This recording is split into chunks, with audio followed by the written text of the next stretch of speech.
Good morning. I'm glad you're here.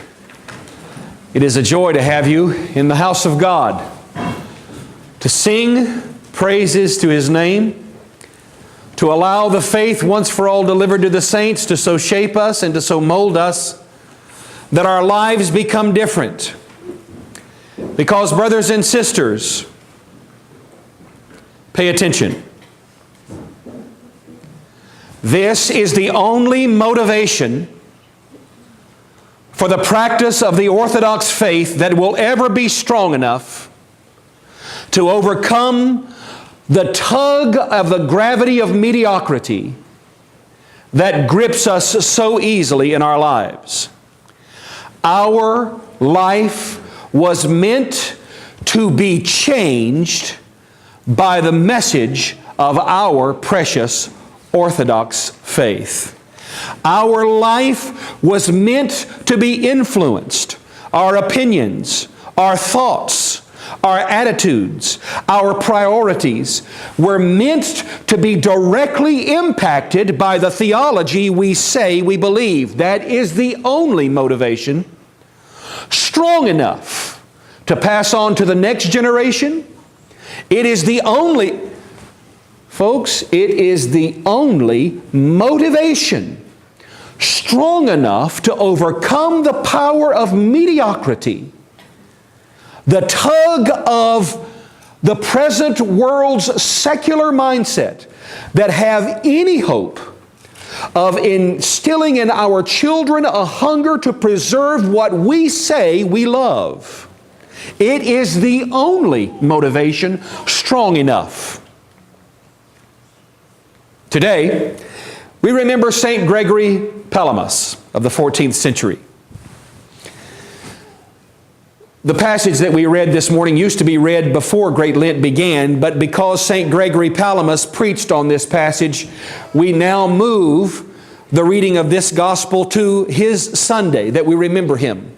St. Gregory Palamas was a 14th century great saint of God, a brilliant theologian who defended the message of Greek Orthodox faith against the attempts to reduce our faith to mere intellectual assent. St. Gregory Palamas defended a group of monks from the charge that they were all crazy because they had claimed to see the uncreated light. St. Gregory Palamas insisted that our normal orthodoxy builds into our lives an intimacy with God that is both real and life-changing. St. Gregory Palamas preached in the 14th century that normal orthodoxy, the way orthodoxy is supposed to be experienced by everyone, not just by the monks, not just by the priests, not just by the bishops, but normal orthodoxy is meant to instill in us, is meant to foster in our lives, is meant to create in our hearts an intimacy with God that creates love for God in our hearts and a desire to be with God.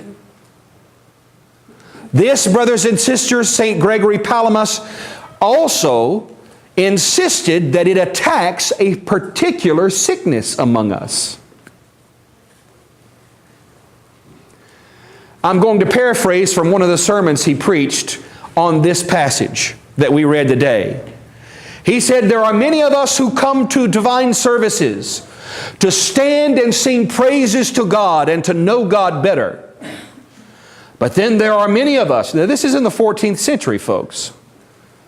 So, it just ain't now. But there are many of us who come, if I can paraphrase his words, to see and be seen. If I were using this in the modern vernacular, I would say, but there are many who come to network and to get to know one another and to fellowship. And they've reduced normal orthodoxy to merely seeing their friends. Now, brothers and sisters, there's nothing wrong, and St. Gregory Palamas insisted there's nothing wrong with wanting to see our friends. That's a blessing and that's a good thing. And that's a wonderful thing, to want to be in communion and to fellowship. In fact, that's what normal orthodoxy is supposed to produce.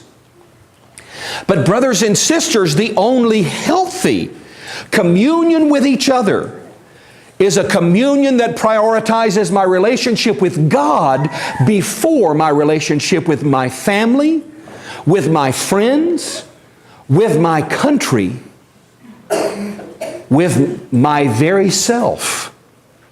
Jesus said it best. Didn't the Lord say, no one who loves their father or mother more than me is worthy of me? I mean, that's pretty bold language, don't you think? No one who loves their son or their daughter more than me is worthy of me. I mean, that's... You really think He meant that? Because here's the mystery. Here's the blessing. Here's the truth. It is only, watch this folks, you get this, and I'm telling you, you get your get out of hell free card easy, just like that, okay? So pay attention.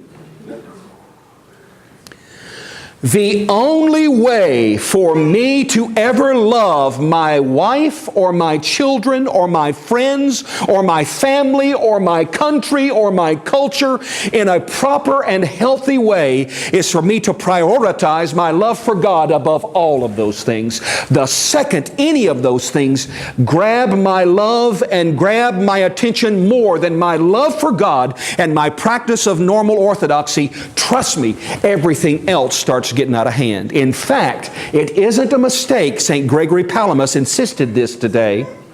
On this passage, he says it is not a mistake, just as the paralyzed man could not help himself. So we, gripped by broken priorities, are paralyzed in the addictions and the passions that so easily make us slaves. How many times have I proven that in my own life? Can I tell you a story real quick? I have a scar on my right ankle, a little puncture. What happened was, when I was a boy, me and some friends were over at my uncle's house, and he had a mini bike. And we were in this park. Oh, stamata. Okay, will you please take her? That's all right, go. They're going to take you to go potty, baby, go. God bless you. We'll edit this out. Edo pamitora. This is what happens when mom's missing, guys. It's just us. Catherine, go with the Evie. Go with the Evie. Oh, I don't care what you want, dear. Come on. Evie, take her. Bye. See you later. That's what happens. Mom is right now at the World Congress Center, taking care of Alexandra with her last dance sessions today for her competition. So we're praying she wins the medal. So anyway. So I was with my uncle and some cousins and friends, and we were on this mini bike, and it was my turn to ride it. And I was a bit of a wimp when I was a kid. I'm just going to be honest. I have a picture of me with a flat top haircut, and you'd say to yourself, this is a wimpy kid. And I was a wimpy kid. My brother was the brawny guy. My brother was the sports playing, and I was the bookworm. I was the one with my nose stuck in a book all the time. So it was my turn to ride the mini bike. So I got on the mini bike. We were in this apartment complex parking lot. And there was a big hill, and at the bottom of the big hill, there was a bunch of cars parked. Well, I got on the mini bike, and I was going to ride down the big hill and come back up again, just like everybody else had done. And I started going down the big hill, and I forgot how to stop the mini bike. And I also thought, well, I should probably slow down, but how do you do that? And I saw this line of cars coming toward me, closer and closer. But I was frozen. I was paralyzed by my fear and lack of knowledge. Guess what happened? That was the last ride of the motorbike that day. I crashed into the back of a parked car, and I got a wound in my ankle, and I carry that scar with me to this day. But brothers and sisters, that's what happens when you're paralyzed. You can't move. That's what happens when you're paralyzed. You're stuck. You can even see the destruction coming, and you can't do anything about it. That is the sickness that St. Gregory Palamas insisted we must overcome. But the only way we can overcome it is by understanding first and foremost that my priorities in my life must include God first, or everything else in my life will not work as it should. Brothers and sisters, works of charity, works of repentance. No wonder this passage, no wonder St. Gregory Palamas is mentioned to us during Great Lent. The disciplines of Great Lent focused on repentance, fasting, prayer, almsgiving, generosity. All of these disciplines are meant to liberate us from the paralysis of our self-centeredness. If you are paralyzed by only having a world large enough to fit within the purview of your small vision and the end of your nose, you will forever be paralyzed in the addictions and passions that trip your life up so often. What makes you unhappy? What makes you sad? What makes you difficult to get along with? Anything? What do you normally find yourself tripping over? Most of the time, brothers and sisters, these challenges in our lives, these blind spots in our lives, these paralyzed places are places that can be overcome. Brothers and sisters, if the normal orthodoxy that has been preached for 20 centuries is allowed to do what normal orthodoxy does in every age it has ever existed, if it is allowed to do in your life what it has done in countless millions of lives throughout the centuries, to set you free from the paralysis of your passions, if you can come to that place in your life where you prioritize the spiritual disciplines of the Orthodox faith, you will no longer be frozen in the pattern of brokenness that hurts you and those around you. That's a promise, folks. It is a reality and a relationship that is always true in every situation. But it only comes, brothers and sisters, if we wake up to the offer laid before us by the faith that was once for all delivered to the saints. If we wake up to normal orthodoxy.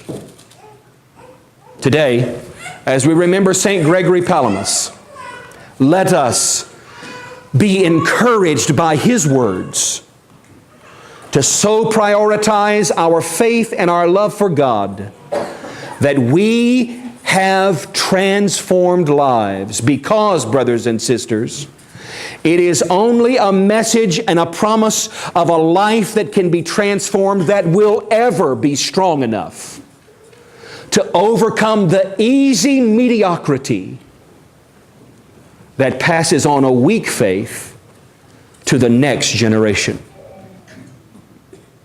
Amen.